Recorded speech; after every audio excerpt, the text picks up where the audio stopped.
Heldensieg voll von Terror, Not und Elend. Nicht zufällig war Athen der Ort für diese Rede. Sie lieben Griechenland und Athen als Geburtsstätte der Demokratie, aber auch der politischen Rhetorik.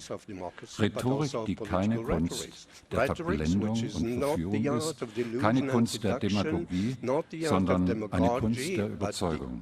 Aristoteles identifizierte schon damals die drei Dinge, die zusammenkommen müssen, um eine überzeugende, eine wirkungsvolle und eine gute politische Rede zu halten.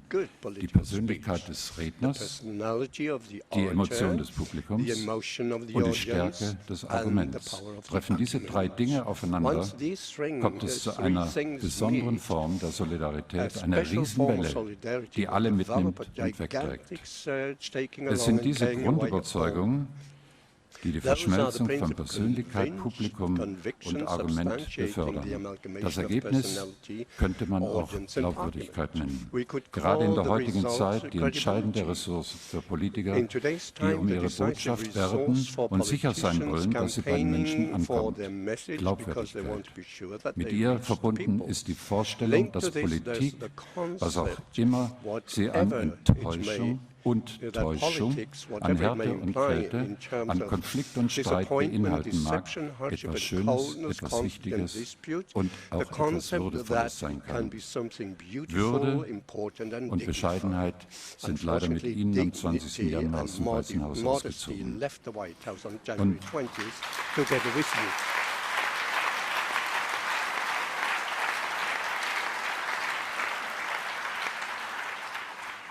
Und wenn Sie in einem Hip-Hop-Song No Drama Obama genannt werden, zeigt das, wie ein Präsident auch sein kann, nämlich hip und vor allem cool.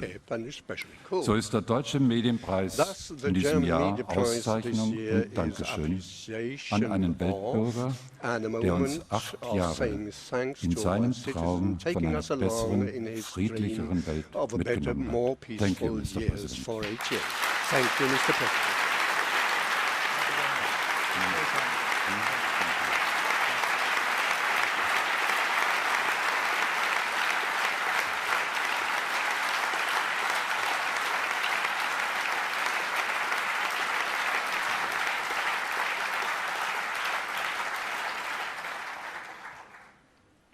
So, Frau Schad, willkommen. Herr Präsident Gauck, wenn wir die Amerikaner Präsident sagen, sage ich auch weiterhin Präsident zu Ihnen. Herr Präsident Gauck, ich freue mich, dass Sie da sind und ich freue mich auf Ihre Laudatio.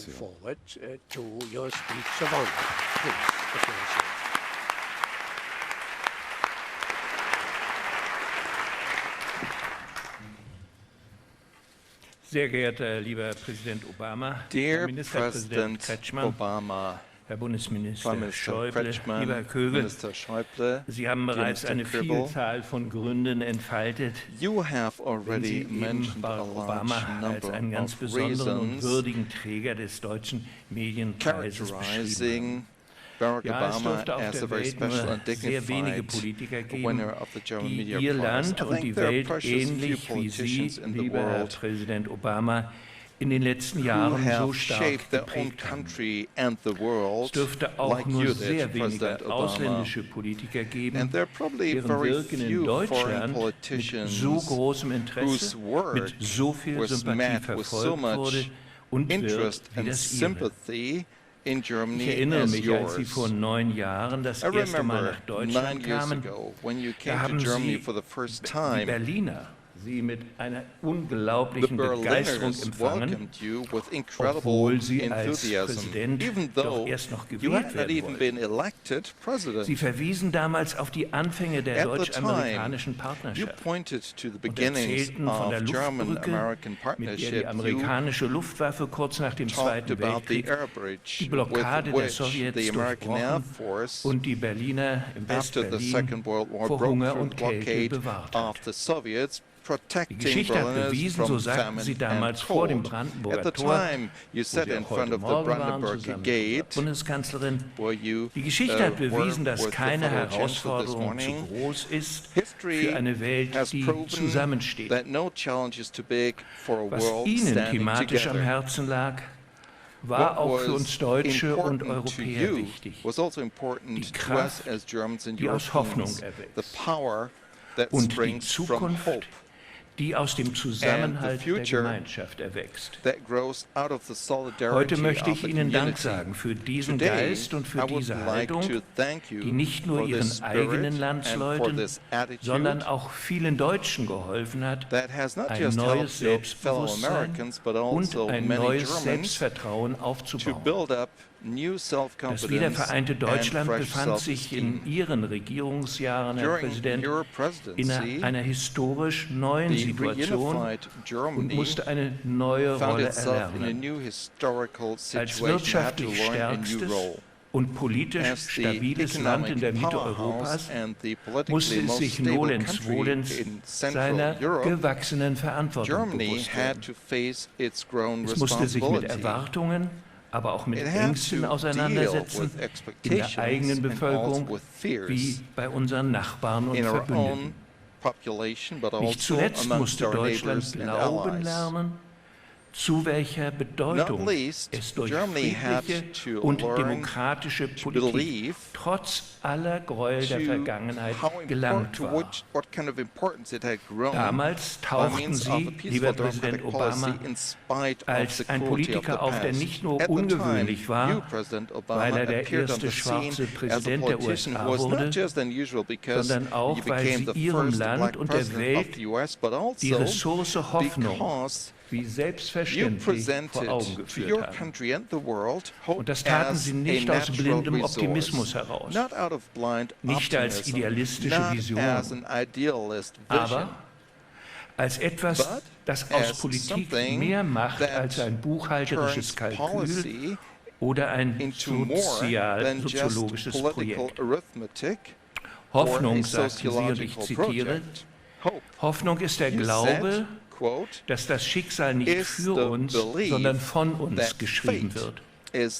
Von den Männern und Frauen, die nicht zufrieden sind mit der Welt, wie sie ist, und die den Mut haben, die Welt so zu verändern, wie sie sein sollte. Ende des Zitats. Wenn ich Sie höre, Herr Präsident, vor allem wenn ich Ihr Leben, Ihr Wirken und ja besonders Ihre Haltung anschaue, dann erscheint es mir so, als hätten Sie verinnerlicht, wozu der antike griechische Dichter, Philosoph Pindar das Individuum aufforderte. Erkenne, wer du bist, und dann werde es.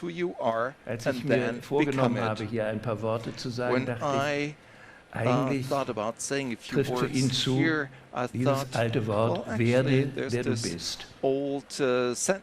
Ja, sie wussten, dass wer Besseres für die Gesellschaft erreichen will, nicht nur ein Ja zu sich selbst entwickeln, sondern auch Anforderungen an sich selber stellen muss.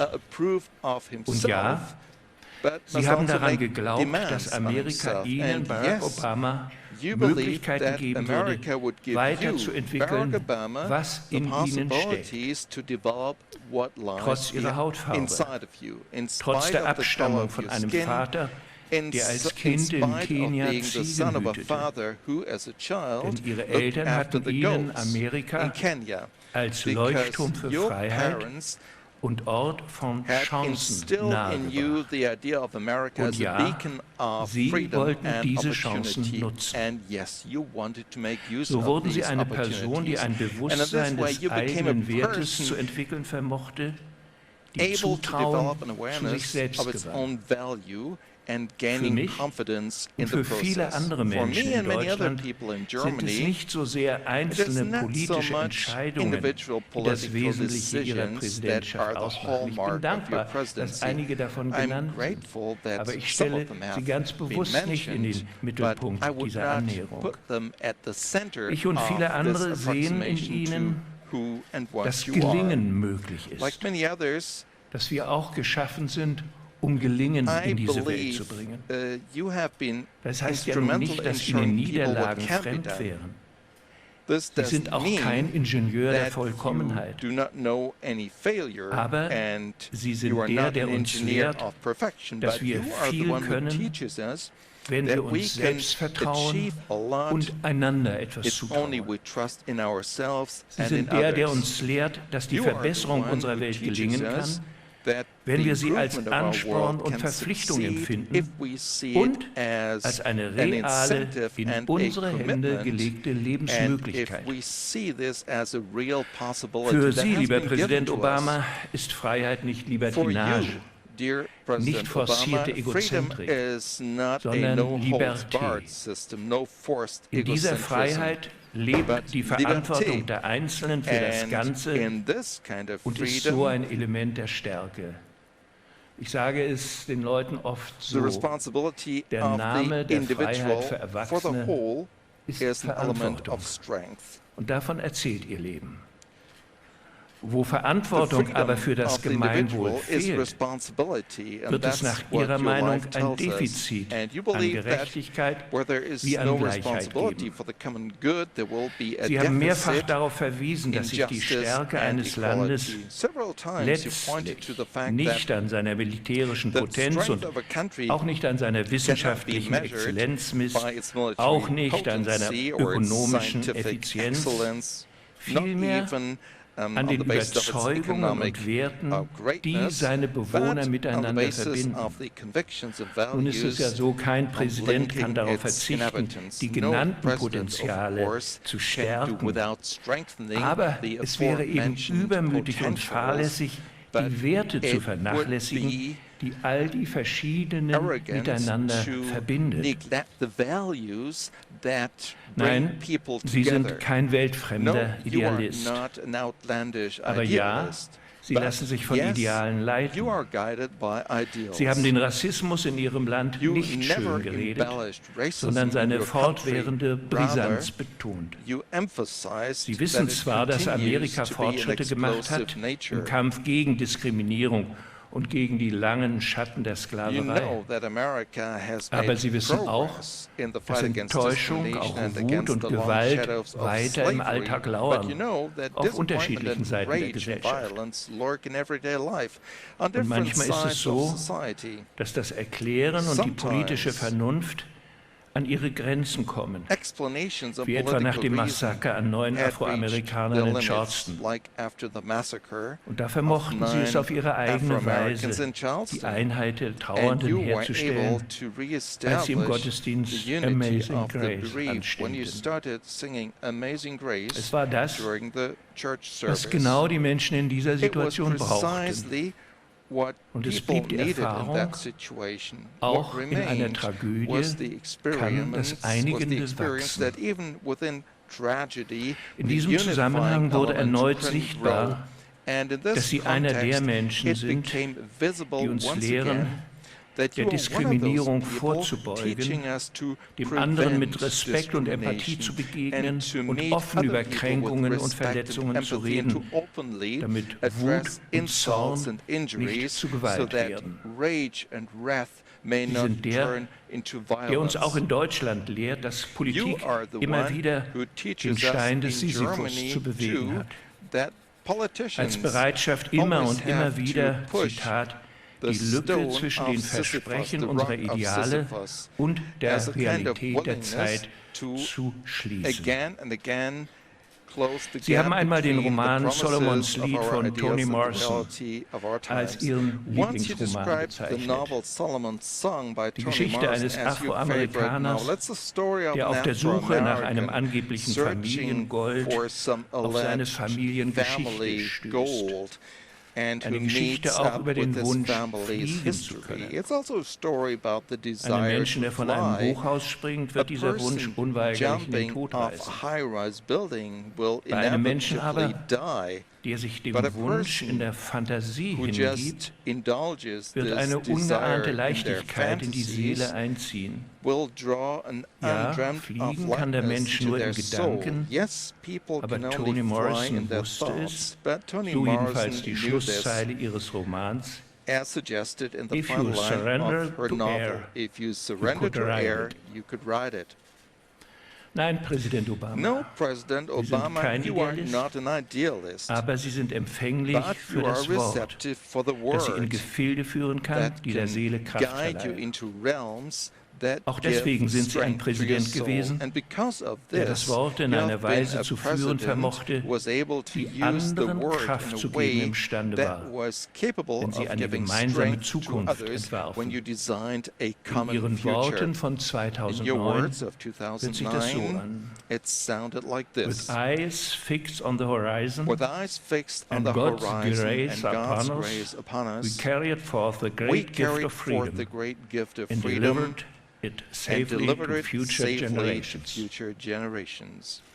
Vielleicht ist es diese besondere Mischung aus politischen Themen, Wahrnehmung von Interessen, aus Werteorientierung und der Haltung eines Individuums, das seinen Möglichkeiten traut, was wir an Deutschland, in Deutschland an Ihnen bewundern und was wir brauchen.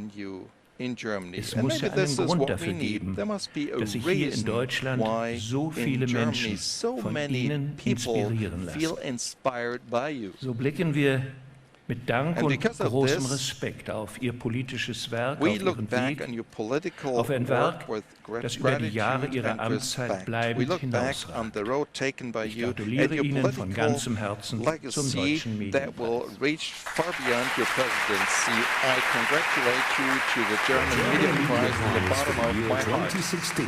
Is awarded to the 44th President of the United States, Barack Obama.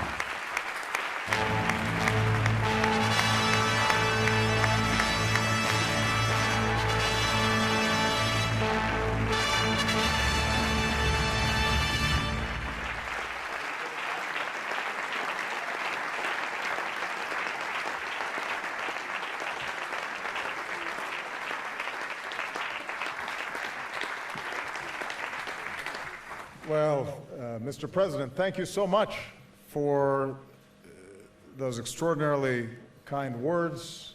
I want to thank Karl-Heinz for his generous introduction. I am extremely humbled to be receiving this German Media Prize. And unlike the Nobel Committee, I'm grateful that you waited until I was out of office before bestowing it on me. I only wish that my daughters were here tonight, because I have an 18-year-old and a 16-year-old, and when you have teenage girls, they don't think their dad is all that important. And so I wish they'd been listening to both of you, because then maybe they'd listen to me. But I very much appreciate this. I want to thank the governor for his kind words. And I do also want to acknowledge Dr. Schäuble, who he and I attended, I've lost count of how many G20s and G7s and EU meetings, but he was a great collaborator in helping to save the world economy and has guided Germany extraordinarily well, along with so many others that I worked with over the last 8.5 years. So thank you very much for your outstanding work.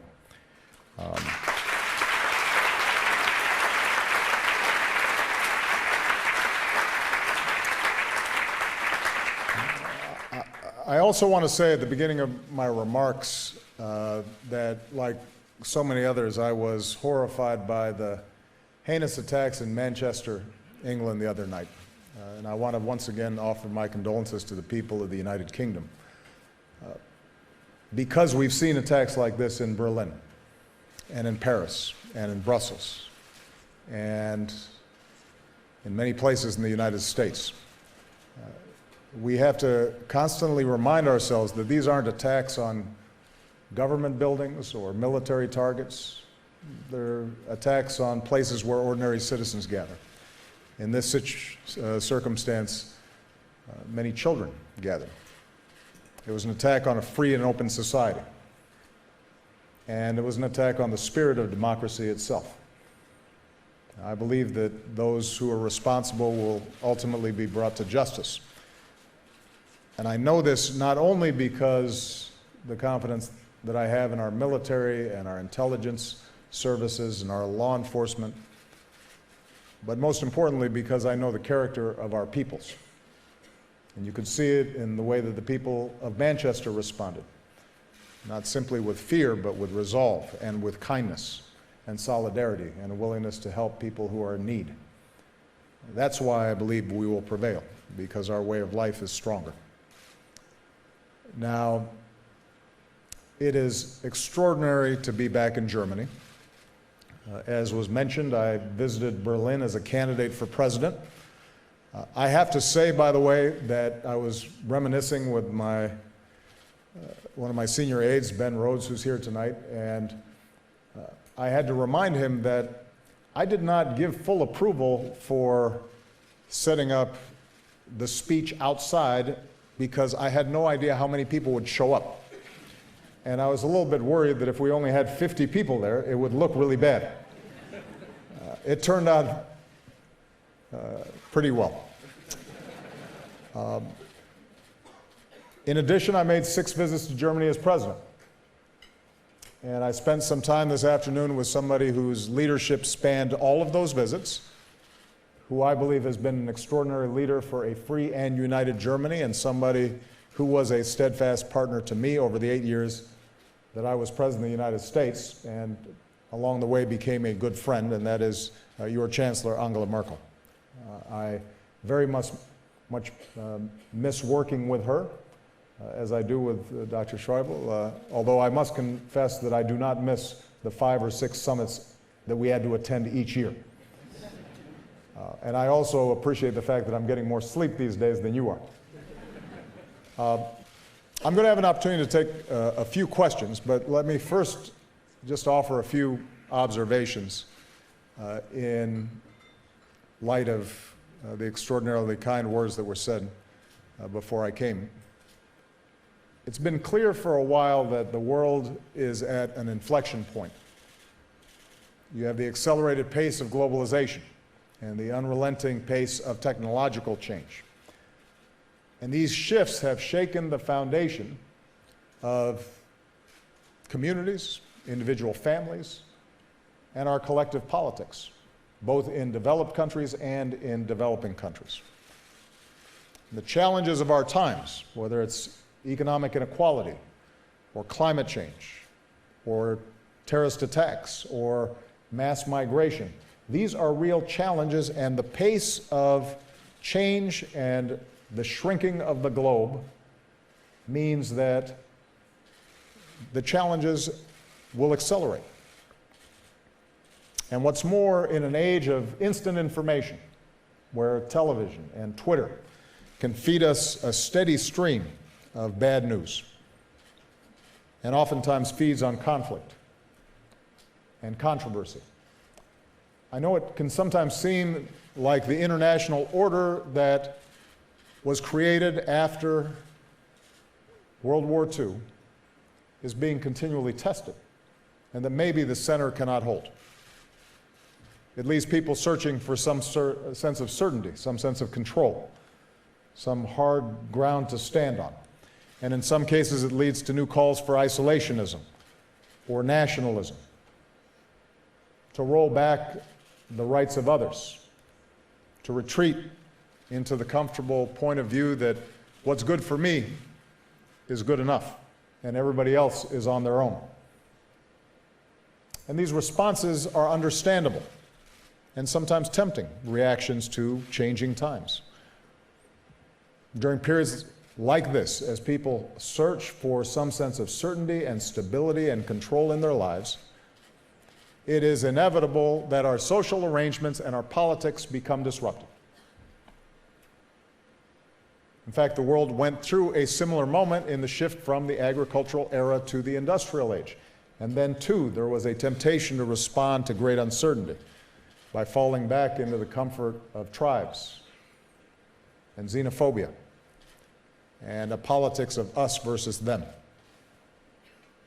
And the First and Second World Wars showed us all too terribly what happens when we do not respond to changes in a positive way, when we respond out of fear rather than hope. We also know that there is a better way to overcome our fears, to reach across divides, to think anew and to act anew, and to emerge stronger than before. And this too is evident in our history. As was mentioned, and I've said this before here in Germany and around Europe, one of the great achievements in human history was the manner in which the United States and Europe, in the wake of those terrible world wars, built a new international order that allowed us, not always perfectly, oftentimes in fits and starts, but steadily to build a better vision of humanity. A liberal market-based order that placed primacy on our individual rights of freedom of speech and press and religion and assembly, that upheld the rule of law and democracy and pluralism. And from the ruins of war, our countries set out to remake the world and to build this new international order and to build institutions to uphold it. A United Nations that might help avoid a third world war and might advance a more just and lasting peace. International financial institutions to promote prosperity for all peoples. A declaration of human rights to advance the inalienable rights of all members of the human family. And here in Europe, unity bound old adversaries through commerce and through trade and a commitment to democracy and rule of law and the dignity of all people. And none of this was easy. Old animosities had to be overcome. National pride had to be joined with a commitment to a common good. At every step, there was an impulse to pull back for each country to go on its own or to take advantage of a country that was weaker. And those impulses had to be resisted. More than once, there were skeptics that predicted the demise of this extraordinary project. But the vision of European unity soldiered on, and America stood with you every step of the way. And so in my lifetime, we saw a wall come tumbling down, and Germany emerge unified and stronger than before. Just as in my lifetime we saw Mandela emerge and help lead a country out of the barbarity of apartheid. In my lifetime, we created an international order that allowed us to grow economies that previously had been considered backwaters. The global average life expectancy increased by about 2 decades. We cut extreme poverty in half. This international order and the vision and the ideals that we promoted imperfectly, but nevertheless steadily, made it possible for women to vote in every democracy, made the freedom to marry who you love a reality in a growing number of nations. And although racial and religious discrimination remain a stubborn part of all of our societies, they're no longer considered acceptable, they're no longer considered right, those attitudes.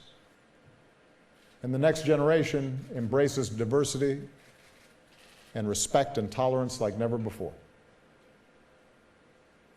Our freedom, our quality of life in the West remains the envy of the world.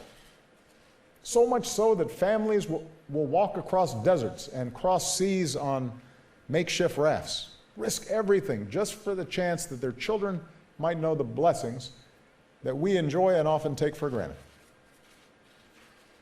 And that's why, as was mentioned earlier, I do often tell young people that if you had to choose one moment in human history in which to be born and you didn't know ahead of time who you were going to be, you didn't know your nationality or your gender, you didn't know your race, you didn't know whether you were going to be rich or poor or an aristocrat or a peasant, if you didn't know and you were behind a curtain and you said, when would you have the best chance to live the best life? You'd choose right now. Because the world has never been healthier or wealthier, and despite terrible conflicts that continue and the very real specter of terrorism, the world at large is less violent, not more violent, more tolerant, not less tolerant, than it was in previous decades and previous centuries. That's because of the work that previous generations did. We enjoy the fruits of their sacrifice and their labor. And what's also true is that the extraordinary progress that we've made over the decades can be taken for granted, and that it can breed complacency. We have to constantly remind ourselves that our market economies, as flawed as they can be, are the greatest generators of innovation and wealth and opportunity in human history. We have to recall that no EU country has raised arms against another. We should be thankful that we didn't have to climb concrete walls or duck behind barbed wire or hold our breath at a checkpoint to get here today. We take these things for granted, and that can create a sense that the great challenges have passed and that our own pursuits, our own individual pursuits, are the only things that today matter.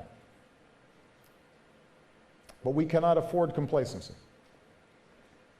These are times of great promise, but also great peril. Moreover, complacency is not the character of great nations. Today's threats are not, in some cases, as stark as they were in the last century, but the struggle for freedom and security and human dignity goes on. And we will have to summon the same capacity to adapt to new circumstances and to meet changing times while upholding timeless ideals. We still have to work together to replace fear with hope. I've taken great heart to see Europeans standing up recently for that vision in elections in Austria and the Netherlands and in France. And I was discussing this with Chancellor Merkel, and we agreed that perhaps people are more alert to the fact that we need to work on the things that we take for granted. They don't come naturally.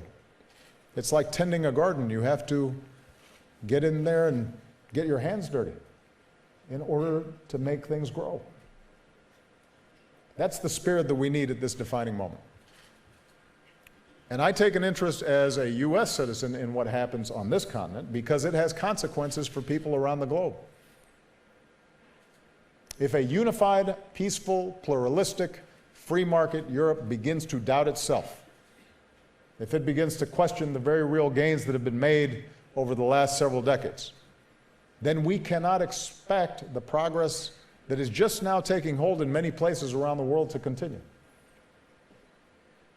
The United States and Europe work together as partners on the world stage. And we make mistakes, and there are times where we act hypocritically, but generally speaking, the values that we care about in promoting women's rights, in promoting education, in promoting justice, and anti-corruption measures, and transparency, and rule of law, those are things that if we do not promote them, they don't get promoted.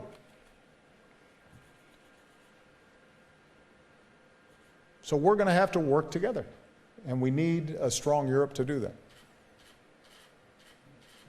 If we do not, then we will hold the door open to those who argue that democracy doesn't work, who argue that restrictions on the press are necessary, who suggest that intolerance and tribalism and sectarianism and organizing ourselves along ethnic lines are the real answers to the challenges that we face. A view of the world that says, you have to lose in order for me to win. That spirit, too, exists around the world today. So more than ever, a strong, united Europe remains a necessity for all of us. And speaking as an American and as a friend of Europe, our security and our prosperity is bound up in yours. Our economies and our cultures and our peoples are integrated, and your success helps to uphold the democratic norms and rules that can maintain peace and prosperity around the world. Consider what we've done together in the past decade. We wrestled the global economy from the brink of a depression, put the world back on a path to recovery. We negotiated a comprehensive deal that cut off Iran's path to a nuclear bomb, part of a shared vision of a world without nuclear weapons. In Paris, we came together around the most ambitious agreement in history to fight climate change. We helped stop Ebola in West Africa, saved countless lives. We rallied the world around new sustainable development, including goals to end extreme poverty. None of these achievements would have happened if the United States was acting alone, if it did not have a strong partnership with a strong and united Europe. When America and Europe lead with our hopes and not our fears, we do things that other nations and other parts of the world oftentimes will not do. So we cannot stand still. We have to keep moving and keep working, tending that garden. And we have to also acknowledge that there are some very real problems that exist in our world today, and that the forces that sometimes make our people feel like they are powerless in the face of change, we have to address. We have to recognize the need to adapt to today's circumstances in the same way that the generation after World War II adapted to those circumstances. We shouldn't be paralyzed. We have to be inspired to move forward. We have always had the capacity to rebuild our social arrangements and remake our politics and adapt to new changes. So let me just suggest a few things that we have to pay attention to. First, we have to make sure that a high-tech economy works for everybody and not just a few. Capitalism and open markets have raised standards of living around the globe, but globalization and the relentless pace of automation have weakened the position of workers and weakened their ability to secure decent wages.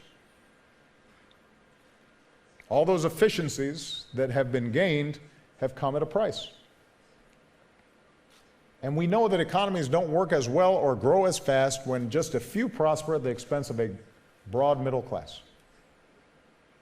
We also have to recognize that economies that are increasingly unequal pose a political threat to the international order. When the top 1% amass a bigger share of wealth and income, it leaves everybody else feeling as if the game is fixed against them, and they mistrust their governments, believing that they only serve powerful interests. And it doesn't help when those who benefit the most from globalization use their political power to further undermine the position of workers. That's a recipe for more cynicism and more polarization and less trust in our societies, and that's what leads people to turn to alternatives that in the long run would do great damage, but channel frustration, anger, and resentment. Now, we can't unwind economic integration. We can't pull up the drawbridge or stuff technology back into a box. It's with us today. I know nobody's going to get rid of their cell phones. I have to take selfies all day long. We're too attached to them. But we are going to have to build new social arrangements to guarantee that all of our young people get the education they need in this high-tech economy. They give workers the power in the service sector to organize for better wages. We have to reform our tax codes so that those who reap the most from this new economy don't avoid their obligations to the countries that made their success possible. And we have to invest in our people, their skills, their education, their capacity to take an idea and turn it into a business. We have to modernize the social safety net so it's more flexible and empowers them to take control of their lives. And just as we work to alleviate inequality within our own countries, I believe that we have to still do more to close the gap between rich and poor nations. Making sure fragile states, whether in Africa or Asia or Latin America or the Middle East, don't collapse in the first place, helping emerging economies become markets for our goods, that's not just the right thing to do, it's also the smart thing to do.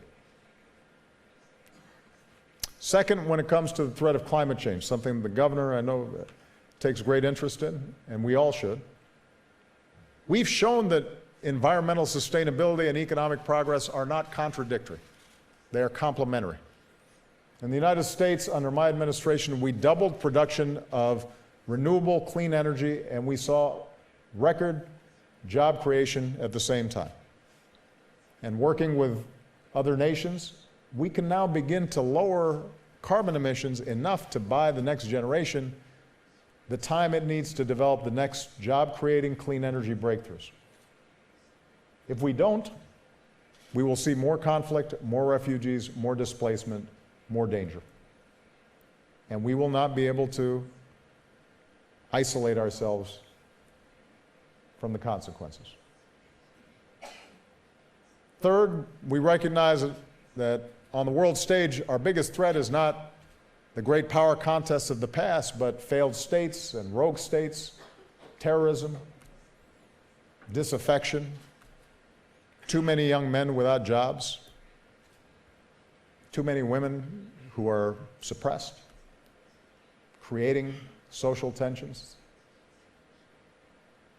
So we have to sustain our alliances, we have to help other countries with their own development, and we have to combine our extraordinary military power with the power of our economy and our ideals and our diplomacy so that we can shrink the circles of despair and fear and build a landscape of hope.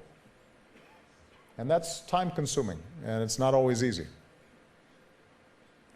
But it's important and necessary, and only succeeds when the United States and Europe are working diplomatically together on the world stage. And fourth, we have to recognize that there needs to be a balance between our laws and our traditions, between an openness to immigrants and refugees who are fundamental to our values and our humanity, but also the need for order and some mechanisms to control how they come in. And my nation, perhaps more than any other, is defined by immigrants who make our economy and our culture more dynamic. We are a nation of immigrants. And in recent years, Germany has done perhaps more than any other nation to welcome refugees fleeing war and oppression. And you should be proud of that, because it is a reflection of who you are and who we are as open, liberal societies that value the dignity of every human being.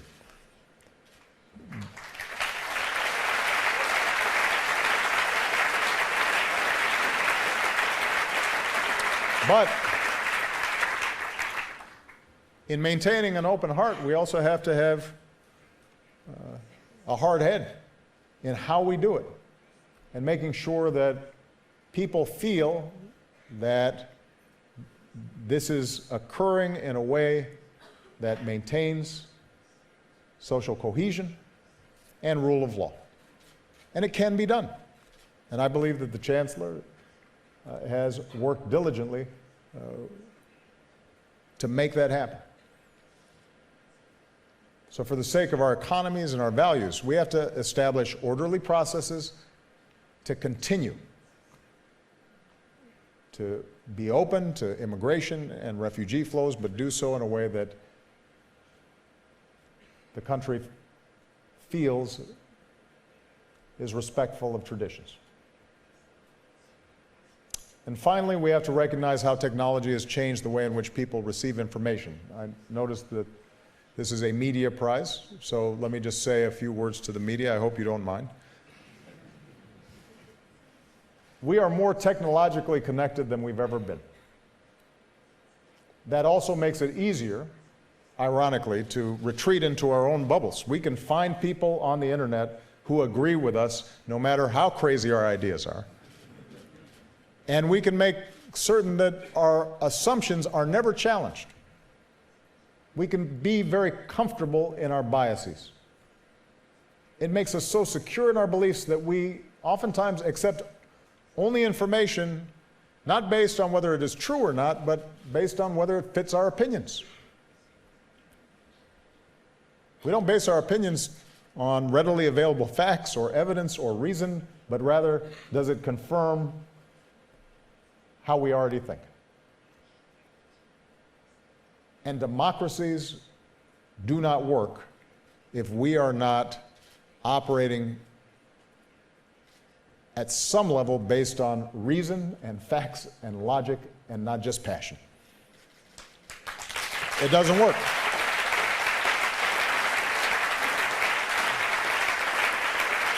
The United States Constitution was based on the notion that you could have a free and open society and debate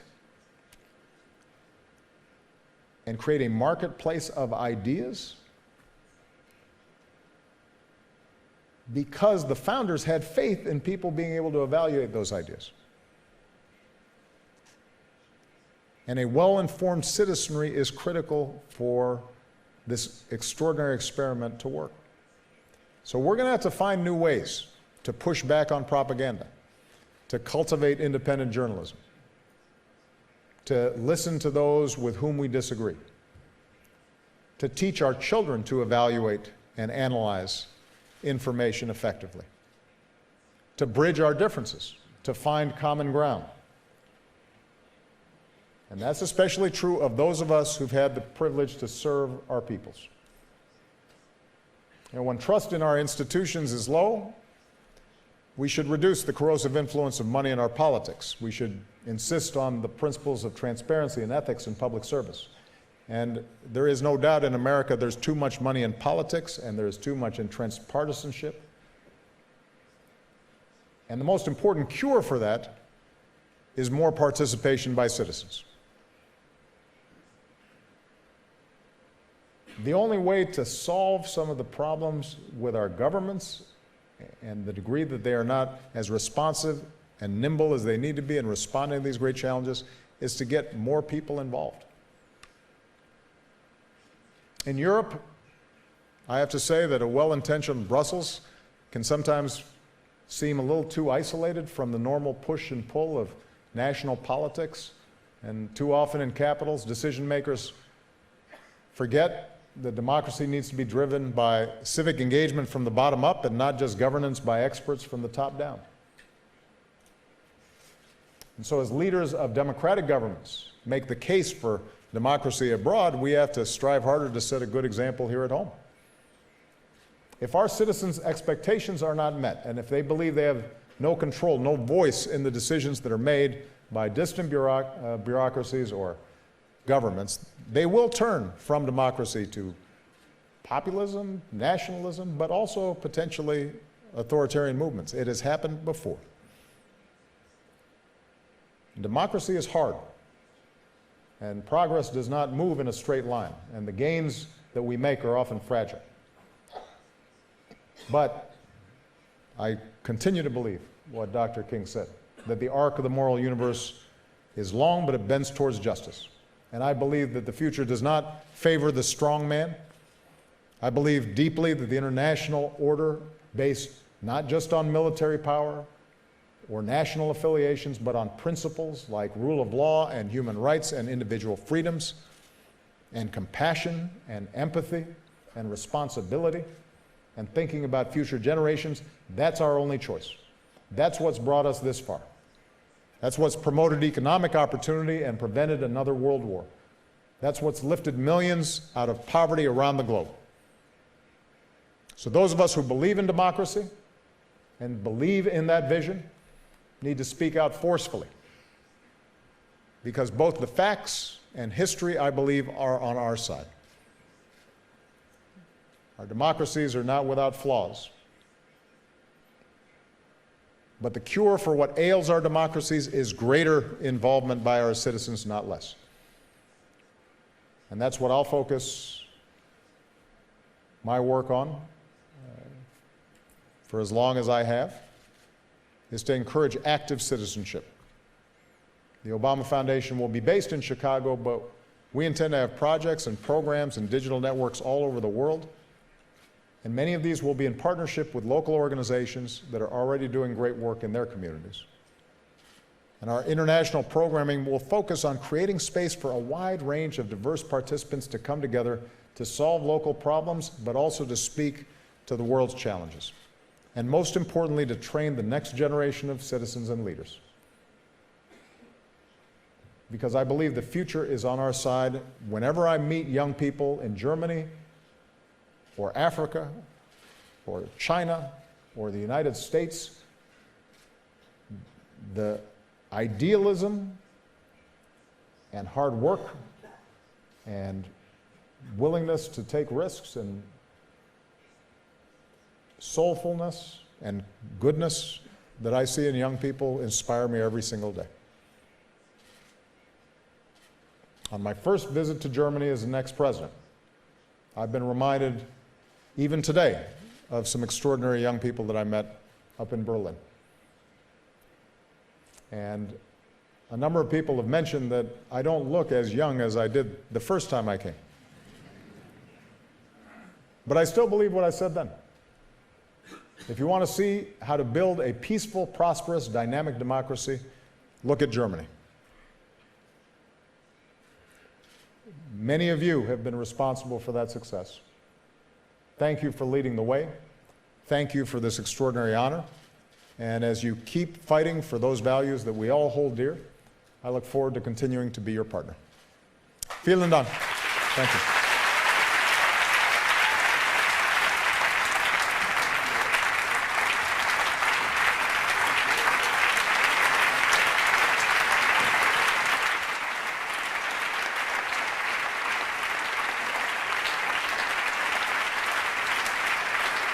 Thank you. Thank you very much. Thank you. Thank you. Thank you very much. Thank you. Thank you. Thank you very much. Thank you very much.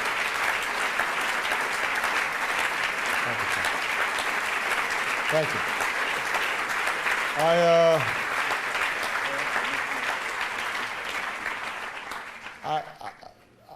I know we've got an outstanding singer, we've got dinner, but I did agree to take a couple of questions. Please. Darf ich? Ich gehe mal 1, 2, 3, 4, 5. Ich gehe mal ein bisschen da hoch, Herr Präsident, um die Schüler befragen zu können, weil die haben sich darauf vorbereitet. Sie haben, Herr Präsident, ja gesagt, dass Sie es bedauerlich finden, dass Ihre Töchter nicht da sind. Ich glaube, die sind 16 und 18 Jahre alt. Also mit der... Achso, you need a translation. Otherwise, we can try to do it in English. No problem. Thank you very much for letting us being part in your observations and your remarks and your thoughts, not only dealing the past, but the present and the future. Thank you very much, Mr. President. And there are some questions prepared by students of Baden-Baden high schools, 16, 17, 18-year-old. You're the first, or you are one of those? Sir, how do you feel of having no pressure of being the president now? And I'm sorry. Das ist eigentlich... Achso, kann Sie helfen, okay. And how is it for you now to be an icon of hope for generations of people? Well, that you just put a lot of pressure on me just now. You know, people have asked me how does it feel now that I'm no longer president. So I'll offer a couple of observations. I don't miss the trappings of the White House because almost uniquely among world leaders, the nature of the U.S. presidency is very isolating. Your movements are very constrained. Wherever you go, there's what's called the bubble.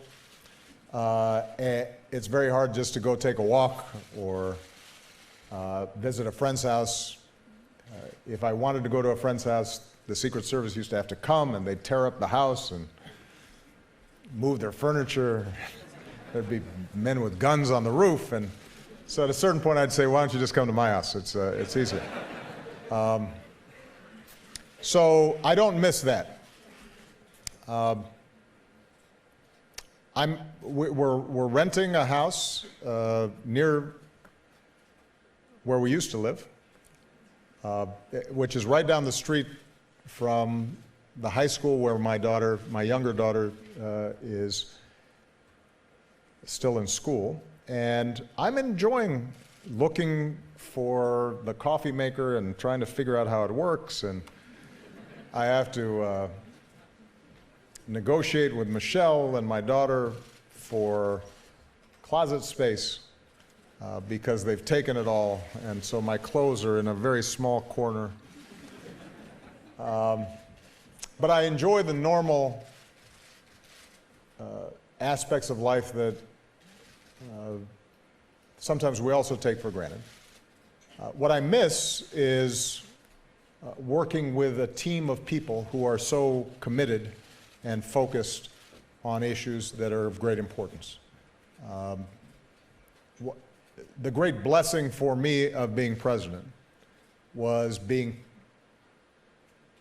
witness to young people who might have started with me when I was still in the campaign, and by the end were helping to negotiate the Paris Agreement, or were helping to manage the world economy, and to see the incredible talent that exists and the commitment and the strong values that they had.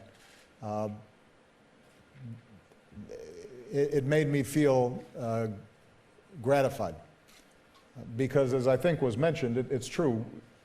I used to say that there's a reason why I said yes we can, not yes I can, because we generally don't do significant things by ourselves.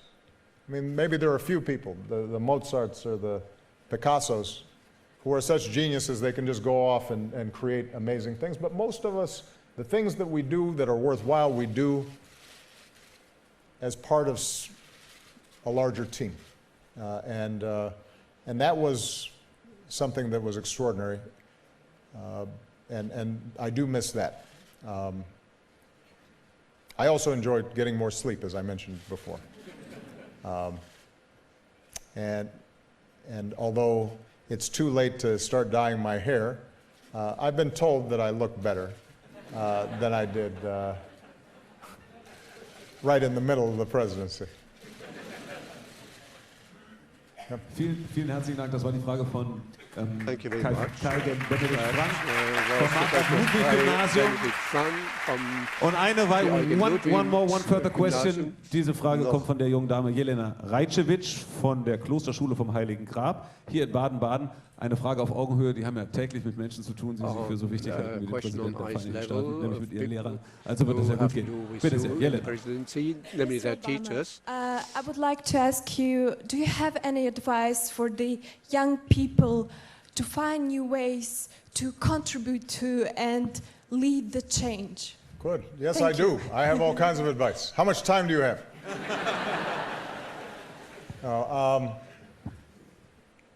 As I said before, young people make me very optimistic. I mentioned in Berlin, if you look at the history of great changes, typically they're made by the young, or at least they're started by the young. By the time the young finish, then they may be old like me, but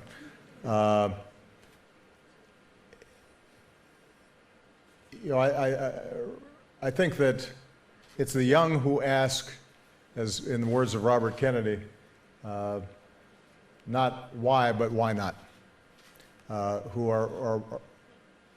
aren't satisfied with the way things are, but say, why can't we feed all the hungry people in the world? Why can't we put an end to war? Why can't we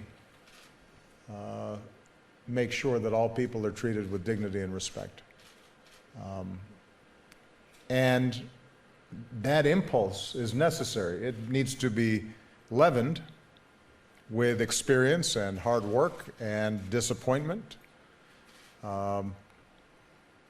because you have to learn in the real world and not just with your head in the clouds.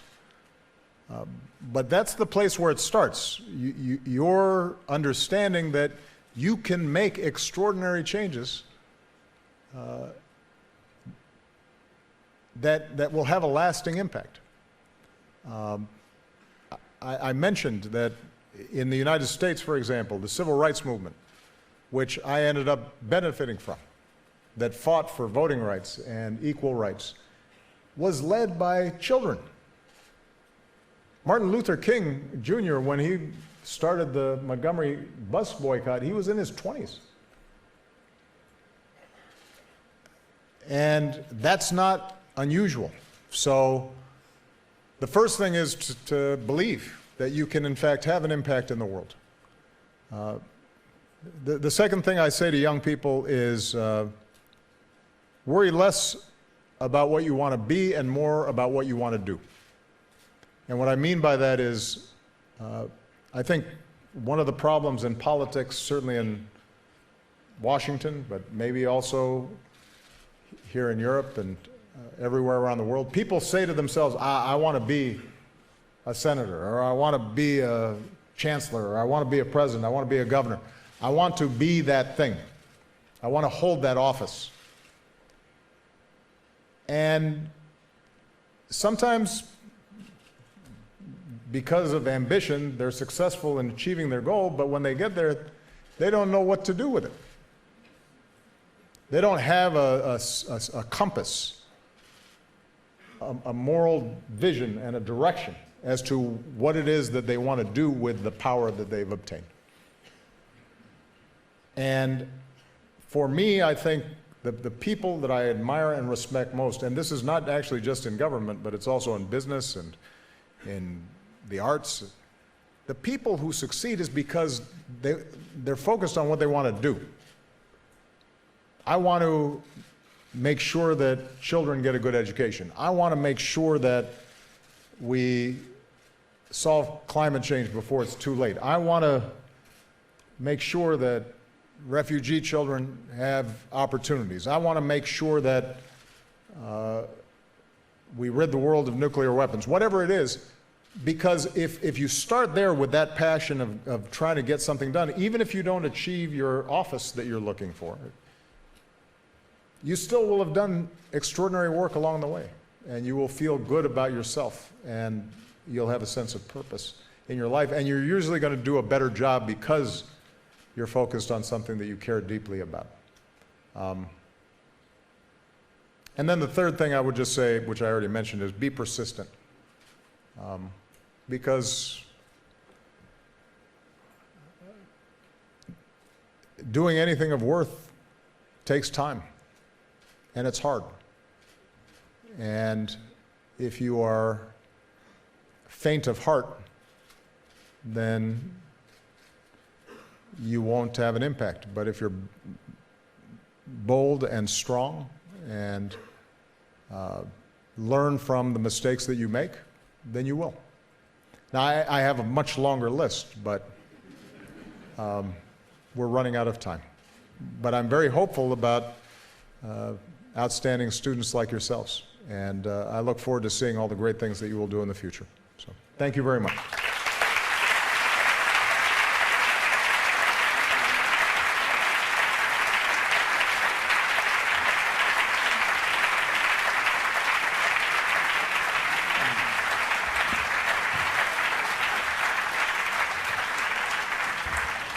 Dankeschön, Johannes, für Thank you very much, Johannes, for the question and answer. Thank you, Johannes, for the question and answer. I have a surprise for you. Yeah? Wir haben einen Musiker. Now, the surprise is this. We have a musician from Los Angeles who is a great fan of yours and who also appeared in the White House. Wake Me Up. And he had a great hit, Wake Me Up. Hat den Titel gesungen. Der Titel ist von ihm. Und Sie haben jedes Jahr eine Playlist veröffentlicht. Die letzte Playlist für Spotify war im August des letzten Jahres. Und da war, you can see it on the left side, it was number 10. The Man und Aloe Black. Und er kam rüber, war im Studio, ist für 2 Nächte in Baden-Baden, aber er wollte ihm die Ehre geben. Und ich muss ihn vielleicht noch erklären, wenn er gleich auftritt und Sie das Video sehen, das ist wirklich Gänsehaut. Er hat dieses Video aufgenommen 2014 und Aloe ist selbst aktiv in Kalifornien. In Vereinigungen, die sich mit Flüchtlingen beschäftigen und Flüchtlingen helfen. Und er hat 2014 eine Geschichte erzählt von Flüchtlingen von Mexiko, unter Schwierigkeiten in die Vereinigten Staaten kommen. Und die Geschichte, das ist das Dramatische an diesem Video, die Geschichte ist wahr. Die handelnden Personen sind wahr. Man sieht Flüchtlinge, man sieht ein Mädchen, das tatsächlich illegal nach Amerika gekommen ist. Und dank der Obama-Administration, sie hatten ein Gesetz, dass ein Schüler, wenn er in einer Schule ist oder in der Ausbildung ist, eine Chance hat, eine Aufenthaltsgenehmigung zu bekommen. Dieses Mädchen, das wir sehen, hat die Aufenthaltsgenehmigung bekommen und den Vater, den wir sehen, der war illegal als Arbeiter und dadurch, dass dieses Lied und dieses Video so populär war in Amerika, hat es eine Bewegung gegeben und er hat auch eine Aufenthaltsgenehmigung bekommen. It's a really true story. Vielen Dank, Dani Büchi, dass du uns geholfen hast, das zu organisieren. Mit einem großen Applaus. Herzlich willkommen. Hier ist Aloha Black.